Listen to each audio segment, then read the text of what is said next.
प्रवासामध्ये सुद्धा हे थालीपीठ घेऊन जाऊ शकता.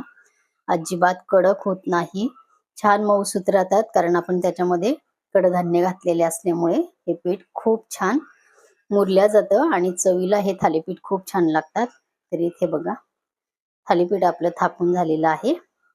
5 इथे असे होल केलेले आहे. एक केलं तरी चालेल. आणि तवा आपला इथे आता गरम झालेला आहे.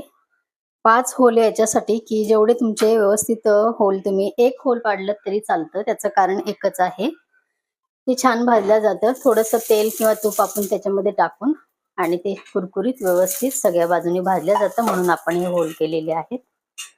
हे बघा अलगद आपण थालीपीठ घातलेलं आहे तव्यावरती. एक एक थेंब आपण इथे तेलाचा वापर केलेला आहे. तर तुम्ही इथे बटर किंवा तूप